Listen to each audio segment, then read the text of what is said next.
Welcome back sa ating channel. Naging mainit nga na usapin di umano sa mundo ng social media ang ginawa na naman na matinding pasabog ni Attorney Glenn Chong na talaga naman ilinabas ang matinding ebidensya laban nga di umano sa mga pulpolitiko na ganib sa kapangyarihan na patuloy ang kanilang paninira at talagang ang mga pandaraya na ginagawa sa ating bansang Pilipinas ay talagang hawak na pala ni Attorney Glenn Chong at ilalabas nga ito sa mamamayang Pilipino na ayaw nilang malaman sa mainstream media at sa Malacanang. Sa kabilang banda ay tila talagang makapal na ang muka ni Rimulya na ito dahil kakasuhan nga raw ang mga nag-interview kay DJ Bantag. Dahil nga raw may warrant of arrest si DJ Bantag ay hindi ito pwedeng interviewin at ilabas sa mundo ng social media na talaga naman naniwanag nga ni Attorney Glenn Chong na bakit hindi ito pwedeng ipalabas at magkakaroon pa sila ng kaso. Ito ang naging pahayag ni Rimulya na talagang kakasuhan lahat ng mga banateros na nag-interview kay DJ Bantag at hindi nga raw ito papalagpasin. Dito nga natin makikita mga kaibigan kung paano nga magilty ang mga pulpolitiko na ito dahil natatakot na sila dahil nagpapa-interview na si DJ Bantag sa mga matitinong mga vlogger na talagang maisisiwalat na ang kanilang mga baho. Kaya ngayon ay talagang lilinisin nga ito ni Rimulya at magpa-file ng kaso sa mga banateros na nag-interview kay DJ Bantag. Well mga kaibigan, para nga sa karagdagang impormasyon, panoorin nga natin ang buong video. At kung bago ka pa lamang sa aking channel, huwag kalimutan i-click ang subscribe button at notification bell para lagi kang updated sa ating mga bagong video. At para sa solid viewers natin dyan, maraming salamat sa walang sawang pagsuporta. Natin si Smartmatic anywhere in the world para Yeah. makawala ang sambayanang Pilipino. Mga kababayan, hindi po kami nag-imbento ni Mama Harlika dito ng ebidensya. Galing po ito sa House of Representatives Electoral Tribunal. Yeah. Kahit isa-isahin natin yan. Tapos may tatak yan. Certified true copy. Ayan. Certified true copy. Ayan Ayan, yan eh. certified true Pakita copy. natin ulit sa kanila. Ayan, para makita nila. Galing sa, ayan, House of, Oh, of Representatives official Electoral documents Tribunal. yan. So hindi tayo pwedeng Official gumawa. documents too. Hindi kami pwedeng gumawa ni Attorney Glenn ng dokumento dito o magtanim ng mga kasinungalingan kasi hindi namin gawain yun. Ang nagtatanim lang si Liza Lisa Marcos. Marcos. Si Risa Ahas lang. Hindi pa gawain ni Glenn Chong yan. At saka wala akong kakayahang magtanim, di ba? Na wala akong power, wala akong nakaw na yaman, katulad nila na nagtatanim ng kung ano-ano. So, Ganito, ma'am, we'll just tie the loose ends because alam ko may mga kababayan tayong nag-iisip na yun. Gusto kong sagutin yung final question na nasa isip nila. Because sasabihin nila, may ebidensya pala. Anong nangyari dun sa kaso? Di ba? May nakaupo ba? Okay. I'm sure sa mga nanonood sa atin ngayon, nagtatanong kayo, nakaupo ba si Tant? Nakaupo ba si Protestant? Kasi nga, binawasan siya ng 13,000. Dinagdagan si Protesti, si T ng 8,000. So natanggal ba si Protesti? Nakaupo ba si Protestant? Ito po mga kababayan ang sagot. Si Protestant po ay namatay bago mabuksan ang balota. Yeah. Namatay po siya ng September. Bago nabuksan ang mga balota. Yeah. Pero, gusto sa talaga siguro ng Diyos na lumabas yung ebidensya, nag-file ang kanyang anak ng motion to continue the protest. Motion to continue the protest kasi nga namatay na si Protestant. So, dapat dismiss agad. Okay? Kasi, ganito yung procedure ha, namatay si Protestant, ang natira si Protesti. So, the normal thing that the tribunal will do, dismiss the case kasi wala nang papalit kay Protestant. Wala nang papalit kay Protestant. Now, here you can see the hand of God. You can see the hand of God. Nag-file ang anak ni Protestant nag-file ng motion to continue with the revision. To continue with the revision. Ito ang sabi ng tribunal. hindi ka naman nag-file ng hindi ka naman nag-file ng ng certificate of candidacy kaya hindi ka pwedeng pumalit doon sa yung tatay. O hindi ka pwedeng pumalit kasi na hindi ka nag-file ng certificate of candidacy pero pahintulutan namin na buksan yung balota. So pinahintulutan na mabuksan yung balota. So Kaya yun kinuha yung pin- yung mga ballot boxes sa probinsya, dinala dito sa Manila. Tapos pinabayad nila. Pinabayad nila yung anak ni congressman, ni protestant. Pinabayad nila ng to open mahigit the 1,000,000. boxes. Yeah. No, hindi ma'am. Di pa kasali doon. Nagbayad din si protestant ng deposit na mahigit almost 2 million yata. Yun, almost 2 million. 2 Ewan ko kung million. sinuli na ni HRET. Parang hindi Mhm. pa yata. Ewan ko lang kung baka sinuli na kasi kung ma-dismiss, ibabalik yan. So Mhm. pero si anak, pinabayad ng mahigit 1,000,000. Ito yung mga test kasi COVID yung panahon na yun eh. So may Yeah. mga test, ganun. Siya pinabayad lahat ng COVID test every day. So nang lumabas na ito, nang nakita ng HRET na, aba na booking, dinismiss agad. Dinismiss Yeah. agad yung kaso. Ang sabi nila, wala kang standing to sue kasi hindi ka nag-file ng certificate of candidacy. So hindi na namin ito ipatuloy. Dismiss. Pero lumabas na yung reports mula sa House of Representatives Electoral Tribunal. So ito yung magpapatunay na kukonsabahan itong mga nakaupo sa pwesto. Nung nakita nila yung katotohanan, dinismiss agad. Pero nung hindi pa nila nakita, sige, go on, continue. Magbayad ka ng mahigit 1,000,000. Tapos buksan natin yung balota. Nung lumabas na itong mga reports na to, ay dinismiss agad. Wala nang hearing. Dismiss. Kasi patay na si Wow. protestant. For what? Hindi na sila nag-rule dito. Wala nang ruling dito. Ayaw nila. Kasi ito yung Kasi nakita katotohanan. na, kasi nakita na meron Nakita talagang na. nadayaan. Yes. Yeah. Ako, Yes, ma'am. looking forward na itong laban natin, brother. Patindi ng patindi kasi, nag-react even dito sa Amerika, di ba? Nag-react sila at sabi ko nga, nakiayon sa atin ang langit, di ba? God's intervention talaga to. Although wala pa tayo dun sa winning stage, pero ngayon pa lang nakikita ko na yung panalo natin dahil, kailangan mawakasan talaga ang ginagawa lalo na ngayon, ni Bongbong Marcos at ni Liza Araneta. Dahil, mga kaibigan, ulitin namin ni Atty. Glenn Chong sa bago pa lang nakakilala sa amin, kasama namin sila nang nilabanan namin ang Smartmatic para sa clean and honest Yes. election. And even Tumaya kami Marcos, ng aming buhay sa kanila. correct, and na walang kapalit, walang kabayaran Yes, ang that's correct. pakikipaglaban natin. Ni piso wala tayong hiningi sa kanila.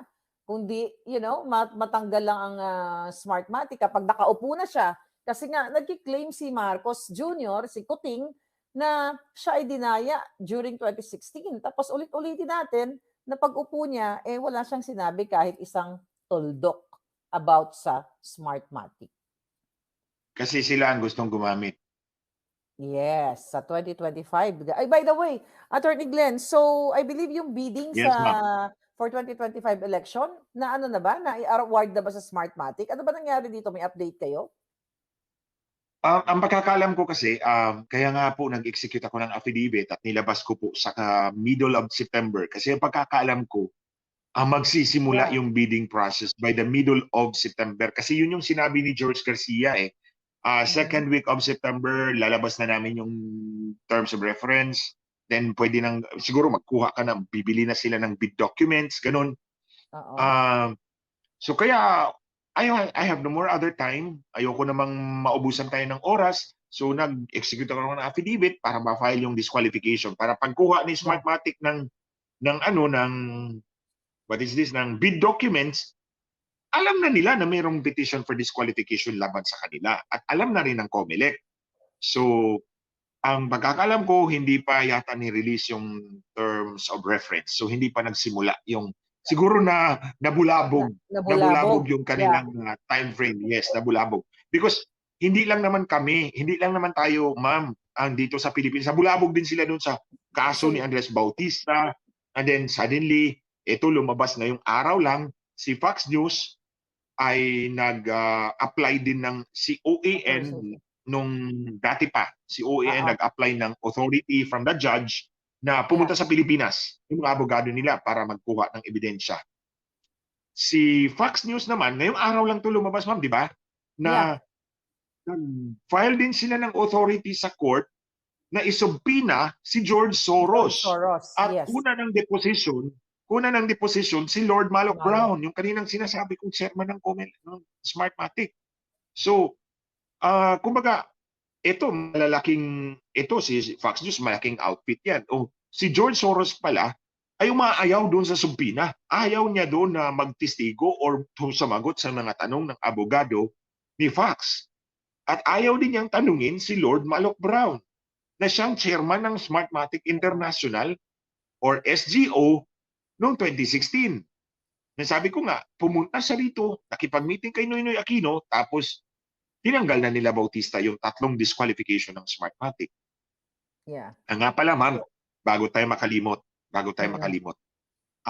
sinabi ni George Garcia kanina, di ba natanong po ninyo na maggawa siya ng investigating committee and Yeah.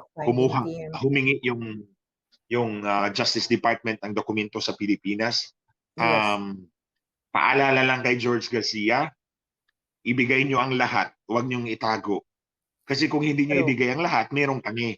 Ibibigay Kami namin sa magbibigay. Justice Department. Yes. O baka ikaw makasuhan. No. George, be careful, George. Be careful. Yeah.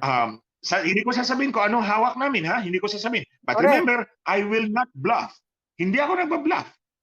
I never bluff. Pag kalaban ko si Smartmatic at kayo, George, ito warning ko sa'yo, give it all.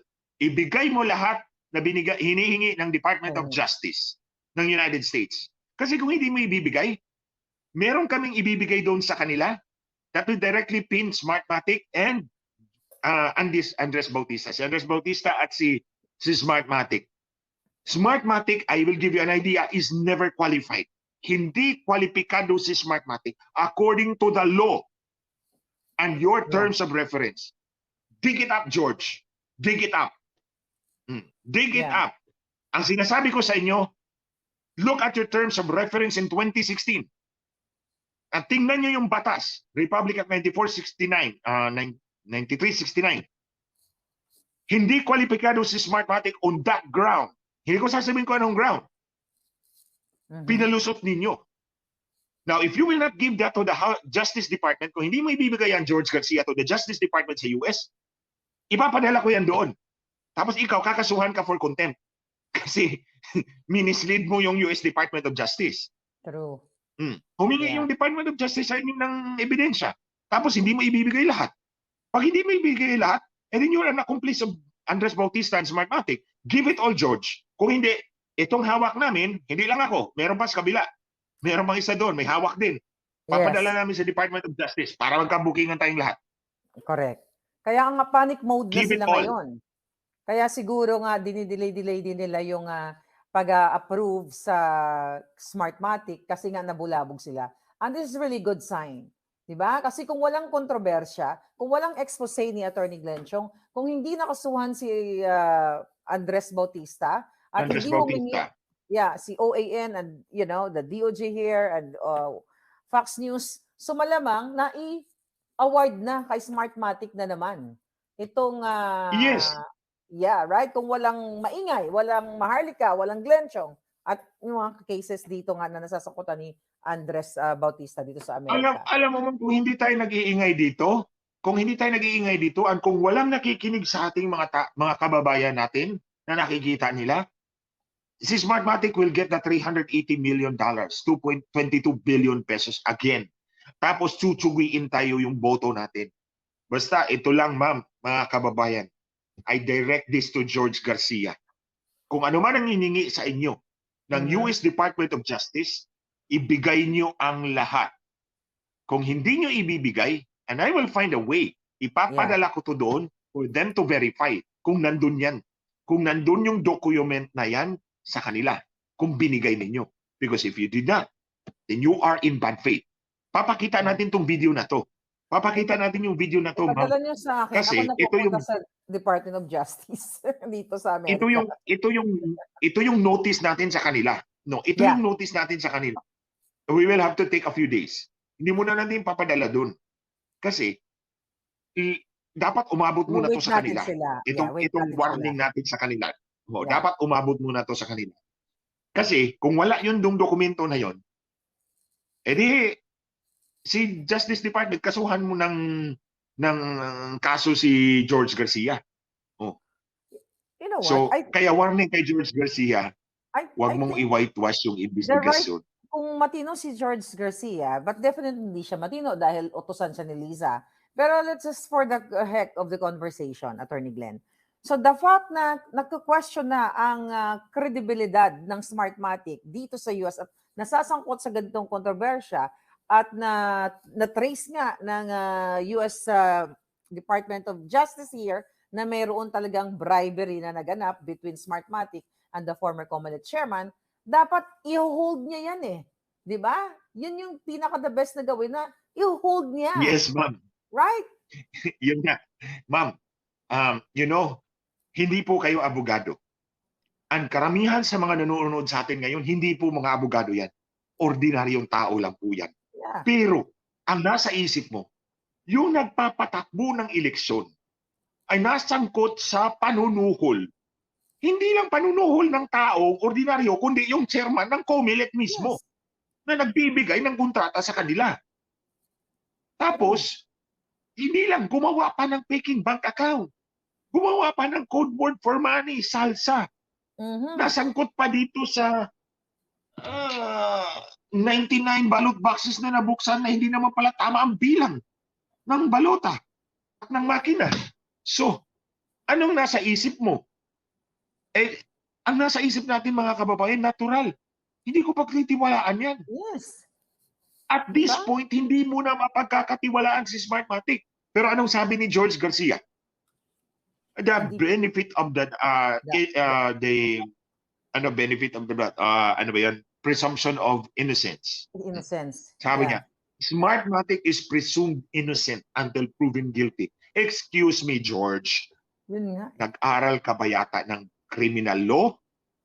The principle of innocence of the accused until proven guilty beyond reasonable doubt applies only in criminal cases. Hindi yan mag-apply sa eleksyon, bobo. True. Hindi yan mag-apply sa eleksyon because elections, the concept of elections is credibility. Credibility, yung kakapani-paniwala ba ang resultang nilalabas ng makina? Because we don't see anymore kung paano binilang ang boto. Yan. We give up that right to see how the ballots are counted. I mean, I could go on. Gagawa na tayo ng treatise about this. Hindi nakita ng tao kung paano binilang ang boto. It's a right, part of the right of suffrage na ginip up ng tao in favor of swift automation. O sige, para mabilis. Hindi na namin titingnan kung paano bibilangin nyo, basta bilangin ng makina. Tapos ngayon lalabas, yung may-ari ng makina nanunuhol pala sa Commission of Elections, sa chairman ng COMELEC, gumawa pa ng faking account, nag-invento pa ng salsa na word, at buti na lang, walang L sa dulo. Tapos, salsal. Sinalsal si Lisa. Sinalsal ni Lisa. Tapos ito pa, ebidensya. Ang laman ng balota, hindi tugma sa nireport ng makina. Ano pa bang? Tapos na-disqualify sa Smartmatic dati noong 2016. Tinanggal ninyo yung disqualification dahil sa suhol. Hindi presumption of innocence ang mananaig dito, George. Bobo lang ang magsasabi ng ganyan. Bobong abogado. Yeah. Actually, yun nga yung nakakagalit, mga kababayan. Kasi na-interview ko si George Garcia. Pina-interview yan sa akin nung kampo ni Bongbong Marcos, ni Kuting. Nung, kasama pa natin sila na hindi natin inalintana na tayo pala ibubudulin ng mga hinayupak na ito. So si George Garcia, na-interview ko, and we talk about yung pandaraya. Si Marcos na-interview ko at pinaglalaban namin yung kanyang electoral protest. We talk about pandaraya. Tapos ngayon, yung kalaban natin na Smartmatic na nagnanakaw sa bawat future ng kabataan, ipinagtatanggol na nila. Di ba? Yes, actually, in essence, pinagtatanggol na yan eh. Pag sinabi mong presumption of innocence. Yeah, kaya nila pinagtatanggol kasi nga nag-meeting si Liza Marcos based on your expose noong March with the Smartmatic executive. So, malinaw pa sa sikat ng araw, mga kababayan, the reason why hindi talaga magsasalita or talagang i-cover up, okay, ni George Garcia ng COMELEC at hindi rin magsasalita si Kuting, si Bongbong Marcos at si Liza Ahas Smugs about this sa mga expose mo kasi ang kanilang goal is to cover up and ituloy ang Smartmatic na maging part pa rin sa 2025 para ma-fulfill ni Liza Araneta ang kanyang goal para kay Speaker Martin Romualdez for 2028 and for 2034 sa kanyang anak naman. Kasi yan yung plano nila, Attorney Glenn. Based Yes. dun sa ating mga nakuha information. At for sure, alam mo yan. Yes, that's the simple conclusion we can get from all this. Oo. Yeah.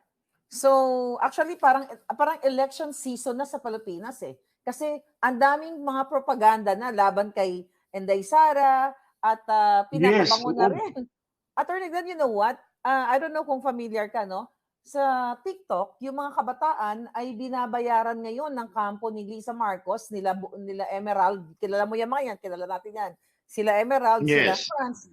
You know, talagang nagbabayad sila ng mga kawawa at mga walang kamuwang-muwang na mga teenagers para pabanguhin si Lisa sa madla. Na sabi ko nga, kahit anong gawin niyang pabango, hindi siya babango. Dahil mabaho ang kanyang pagkatao. But ganun pa man, what is your Yes, alam mo, ma'am, Go ahead. mga kababayan, kung ano man yung nasa puso mo, it exudes from your total personality. True. Makikita yun eh. Kung maitim yung puso mo, maitim yung budhi mo, it shows in your face. It shows in your actions. So ito yung nakita ko kay Lisa Marcos. But not you, because they hate you so much. After you used me for 6 years, you did that to me.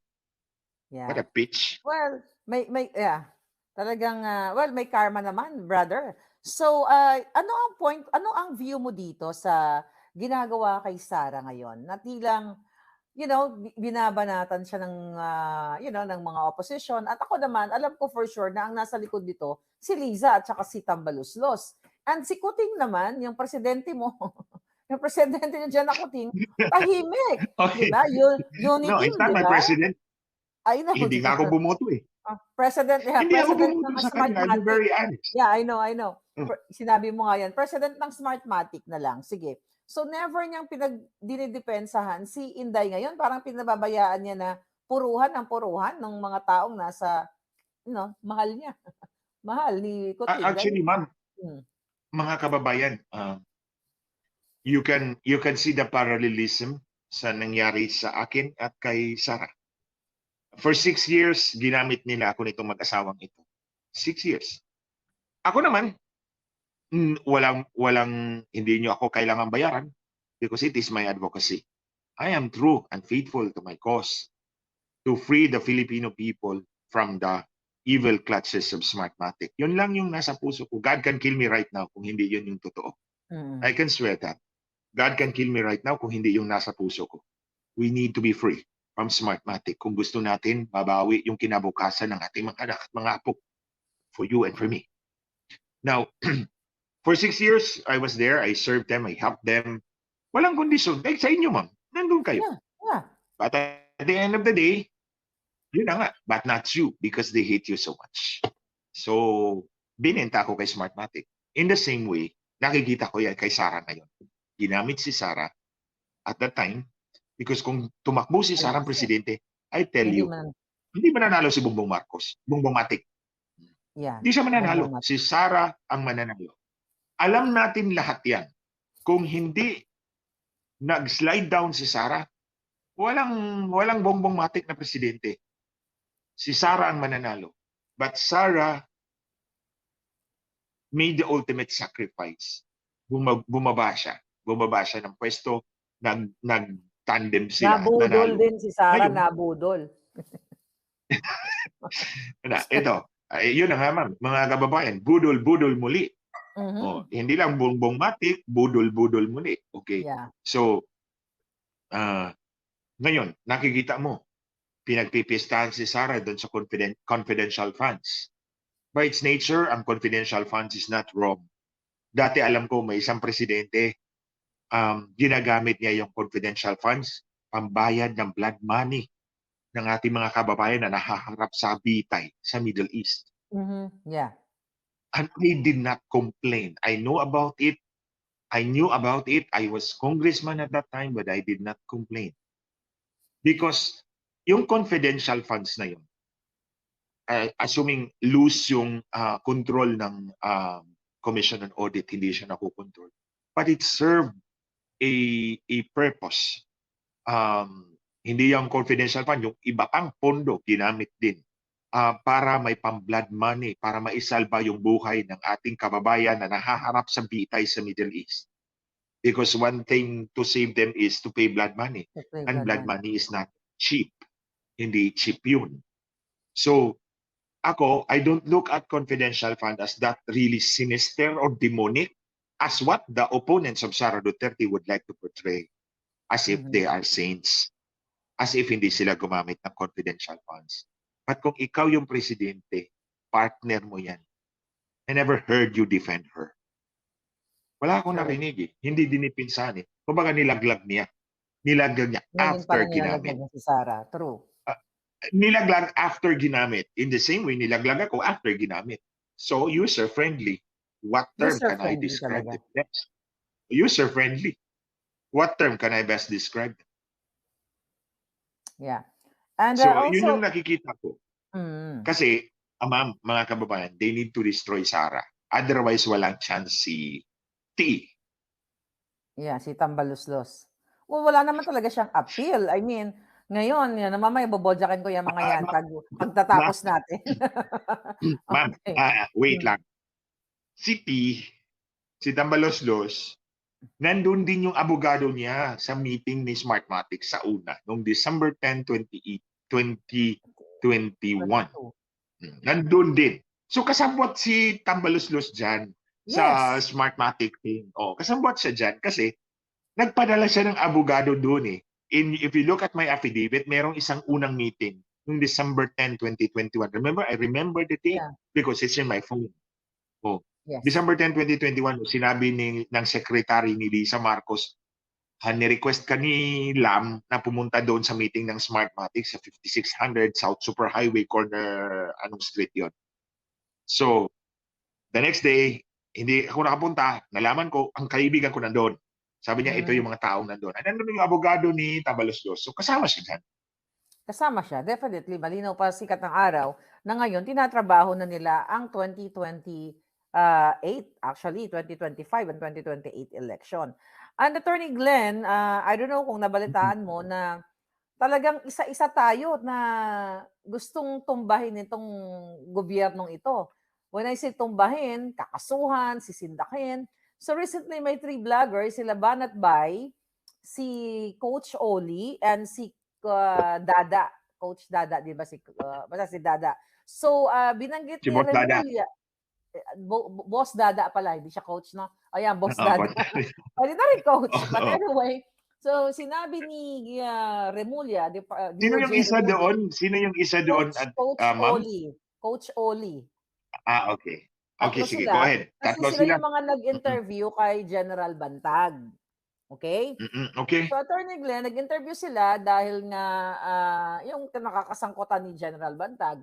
So, ang ginawa ni Department of Justice Secretary Remulla para sa akin, doon sa kanyang statement na i-contempt daw nila itong tatlong ito. I-contempt niya, contempt of court dahil si Bantag ay merong warrant of arrest. You as a lawyer, pwede mo ma-explain sa ating mga kababayan.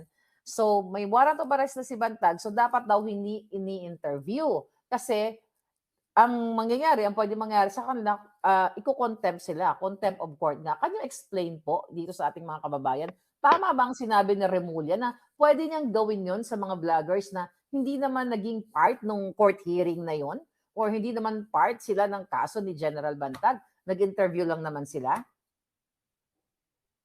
Ma'am, matanong muna kita kasi hindi ko po nakita yung kanilang interview. Ano ba ang content ng kanilang interview? Well, basically, if you hindi have ko any napanood lahat. Hindi ko naman napanood lahat ng interview nila, pero yung aking mga palanggan na napanood.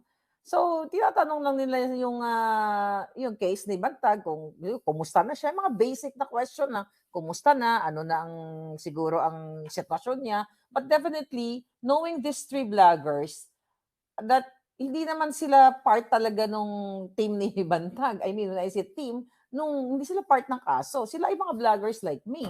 So, ang nakikita ko kasi Na dito, in-interview lang nila. in-interview lang nila, bakit sila kakasuhan or iko-contempt? Ano bang pwede nating i-explain sa ating mga kapwa vloggers din na, maaring sindakin ni Actually, Monjing? pag sinabi mo yung contempt of court, may dalawang klaseng contempt of court. May indirect at direct. Ah, So, Attorney Glenn, wait a mm, minute. Sabi ni Gerald Calzado, ito mga na magkapanood, ang content daw ng interview ay regarding sa case niya lang kay Percy Lapid. So tinanong pala yung about sa case kay Percy Lapid. Yun daw, yung pinatay na ah, journalist. pe- oh yeah, alam ko. Alam ko yung kay Percy Lapid na kaso. So, tinanong lang siya doon but without talking about the case. No, of course, definitely, yeah. Wala. Actually, ang ano dyan is, I'm looking at the contempt of court na sinabi. Contempt of court is either direct or indirect. Ang direct Mhm. is nandun ka sa loob ng korte. Oh. For example, disrupting Direct, the legal process. Oo. Naghihiring si judge. Okay, naghihiring si judge. Tapos, nandito tayo sa gallery, sa likod. Tapos, okay. nag-create ka doon ng commotion. Sumigaw ka na may bomba, Sumigaw si ganyan. Banat Di, Bay. direct, direct contempt of court ka dyan. Oo, Mm. kasi you are near the judge, nasa harap ka. Ang indirect contempt of court is when you disobey the orders of the court. These are example. For example, arresting officer ka, binigyan ka ng warrant. Tapos hindi mo may ebidensya na hindi mo ginawa. Wala ka talaga, disregard mo yung order ng court. That's indirect contempt because it's committed outside of the court.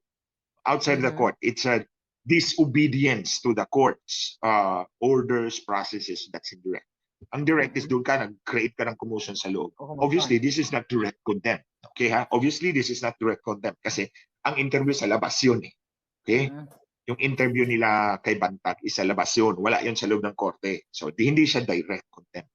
On the other hand, indirect contempt ba? Hindi naman sila inatasan ng korte na At arestuhin si Bantag. Hindi sila ang true. inatasan ng korte. Attorney Glenn, just so may nagko-comment dito. Ang sabi, ang pinag-usapan daw nila yung issue niya with Katapang sa Bucor. So 'di ba, remember si Okay, Katapang ay sige. may mga patanim-tanim na mga red horse at kung ano-ano laban kay Bantag. Doon, yun daw ang pinag-uusapan. Okay. Okay, so hindi naman sila yung arresting officer na inorderan ng korte na arestuhin nyo yan. So in other words, they did not violate or disobey the order of the court or the judge. Dito nga natin makikita mga kaibigan kung paano nga talaga ipaliwanag ni Atty. Glenchong at Madam Maharlika kung ano nga ba talaga ang nangyayari dahil ang mga ebidensya ay isinisiwalat na laban sa mga korap na opisyales at mga pulpolitiko na pandaraya at ginagamit ang Smartmatic at talagang pinagtanggol pa nga at pinaliwanag talaga ng maigi na hindi pwedeng kasuhan ni Rimulya ang mga banateros na ito dahil lamang in-interview nila si DJ Bantag at magkakaroon pa ng mas maraming beses kung mai-interview si DJ Bantag at mailalabas sa social media. Kung kayo ang tatanungin mga kaibigan, ano ang inyong mga opinyon? Just comment below sa ating comment section at ating pag-uusapan.